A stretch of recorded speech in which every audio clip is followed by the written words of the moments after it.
मैं आपको जो आंकड़े दे रहा हूं, पिछले 7 साल के आंकड़े दे रहा हूं, जिसमें मोदी जी के वक्त का भी कुछ है, लेकिन उसके बाद का सिलसिला है ही है, क्योंकि उसके अलावा तो यह सरकार तो आपको मालूम है नो डेटा अवेलेबल है, एनडीए की सरकार। तो फिर भी अच्छा, आरटीआई का तो गला घोंटा ही हुआ है इन्होंने। फिर भी जो आंकड़े हम इकट्ठे करते हैं पब्लिक डोमेन में हैं। आप जैन जी गुजरात जाएंगे, अब मेरे को लगता है अभी गए भी होंगे चुनाव से पहले, अब चुनाव में भी जाएंगे। आप नौजवानों से बात करके देखिएगा, भूल जाइए कांग्रेस को, भूल जाइए भाजपा को और वो तीसरी पार्टी को। नौजवानों से पूछिएगा, वो आपको खुद लिस्ट दे देंगे। इतनी पीड़ा है, इतना रोष है, इतना गुस्सा है, इतनी हताशा है।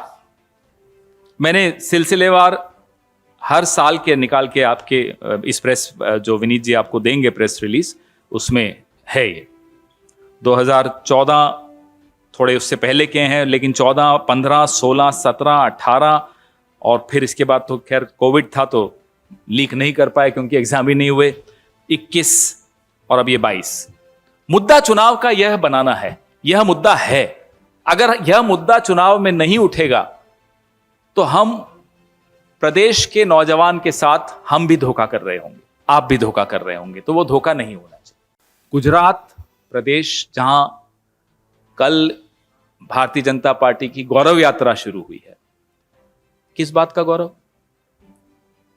22 पेपर लीक हो चुके हैं गुजरात में और ये गौरव यात्रा निकाल 22। मैं बाकी राज्यों की, भाजपा शासित राज्यों की बात बाद में कभी रखूंगा, उत्तराखंड हो, कर्नाटक हो, इन दोनों पार्टियों का नाम अनाप शनाप है। पंजाब में भी पीपीएससी का स्कैम अभी निकला है।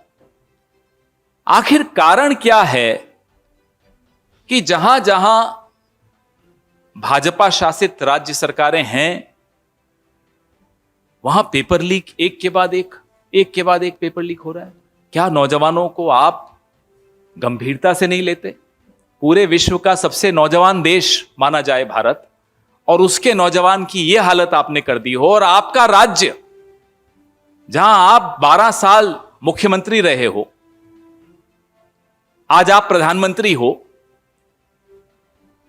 जब से आप वहां मुख्यमंत्री बने तब का सिलसिला अगर मैं आपको अभी प्रेस रिलीज में भी दे रहा हूं।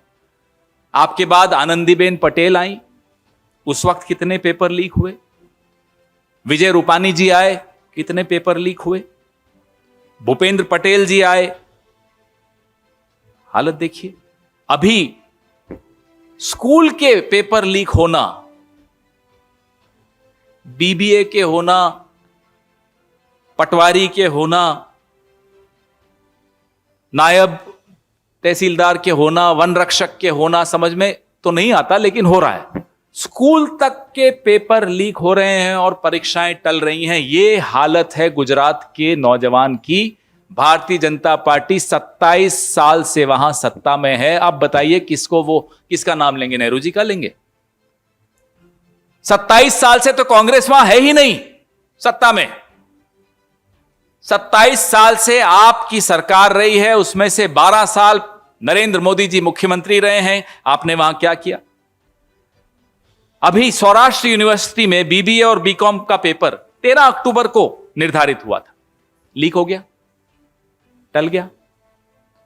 कितनी मेहनत जाती है एक परीक्षा की तैयारी करने में। माता पिता की एक निवेश होता है, इन्वेस्टमेंट होती है, समय की इन्वेस्टमेंट होती है, पैसे की इन्वेस्टमेंट होती है और भविष्य की प्लानिंग होती है।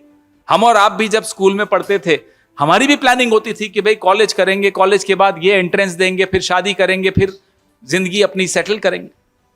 गुजरात के नौजवान की किस्मत में यह प्लानिंग नहीं लिखी है, क्योंकि उसकी प्लानिंग के सामने आ जाती है गुजरात की भाजपा सरकार। आप सबसे यह गुजारिश है कि यह मुद्दा जात पात से दूर है, धर्म मजहब से दूर है, विचारधाराओं से अलग हटकर है। यह मेरे देश के नौजवान का मुद्दा है, उसके भविष्य का मसला है। इसमें राजनीति होनी भी नहीं चाहिए।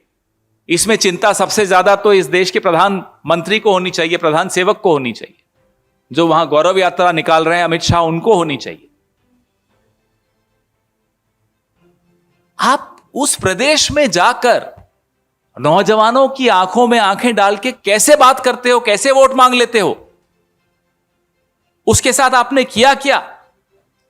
उसके भविष्य का गला घोटा, उसकी आकांक्षाओं का गला घोटा, उसके सपने मार डाले। मध्य प्रदेश में व्यापम घोटाला है, गुजरात में व्यापक घोटाला है, हर परीक्षा में घोटाला।